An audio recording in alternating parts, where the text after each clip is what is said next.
ringkesaning babat Wonosobo kasari saking naskah panaliten Hari Jadi Wonosobo dening tim paneliti jurusan Sejarah Fakultas Sastra Universitas Gadjah Mada Twin Sejarah Wonosobo edisi kali 2008 dening Dinas Pariwisata dan Kebudayaan Kabupaten Wonosobo. Cikal bakal Pabrayan Agung Wonosobo manut godheng akadah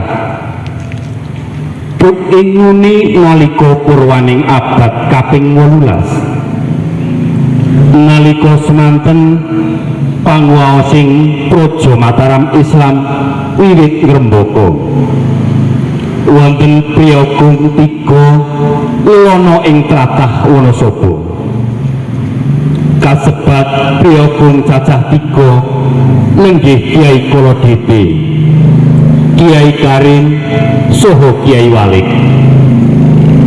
Kiai Kolodete tumuli lelana lan bebodro ing tlatah Dieng. Kiai Karim bebodro ing tlatah Kalibeber. Dene Kiai Walik bebodro ing kitha Wonosobo. Wiwit wontenipun para piagung 3 menika kawontenan Wonosobo saya dangu saya rejo pramila ing madyaning Pabrayan Agung utawi masyarakat Wonosobo priyagung 3 menika kapitados minangka cikal bakal pabrayaning Wonosobo. Ambalwarsa Kabupaten Wonosobo Kaditi Surya kaping 21 wulan Juli warsa 1800 langkung piniji minangka dinten mirunggan pengetan Ambalwarsa Kabupaten Wonosobo. Awit ing dinten menika wonten kedadosan wigati tumraping sejarah Kabupaten Wonosobo. Ing ari menika Ki Muhammad Ngarpah anggenipun nyengkuyung dumateng Pangeran Diponegoro kasil unggul ing ayodya mengsah wadya serdadu Walandi ing negara.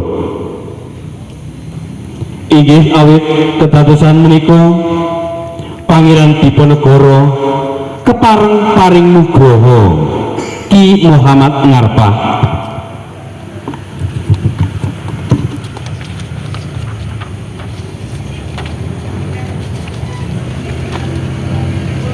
kaparingan asma jejuluk Kanjeng Raden Tumenggung Sejonegoro lan kawisuda jumeneng bupati ing Ledok.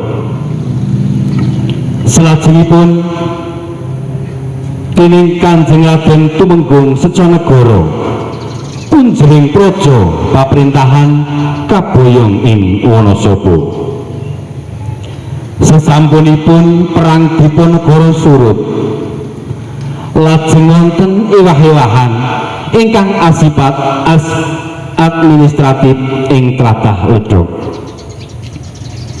Ing sakawit Bagelen lan Kedu minangka mancanegari tumrap Surakarta lan Ngayogyakarta hadiningrat lajeng mlebet dados wewengkon gubernemen ing salebeting panguwaosing Walandi.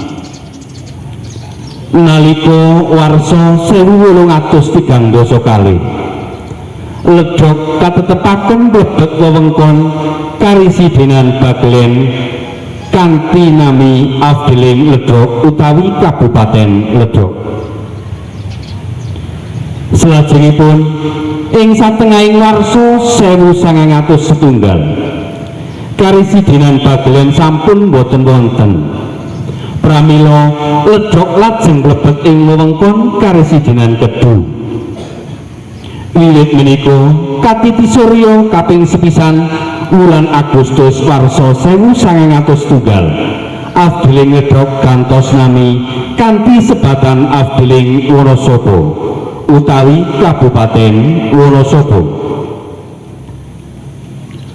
Dudutan kacihna Kanjeng Raden Tumenggung Sejonegoro dalah para pejuang sanesipun sampun paring tulodo kangge kemajengan lan ngrembakakipun Kabupaten Wonosobo.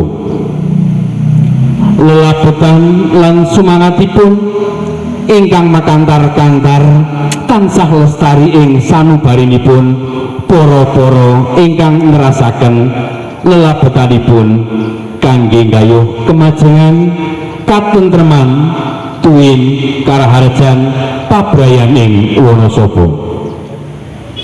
Wondene para priyagung ingkang nate ngasta pusaraning praja Wonosobo inggih menika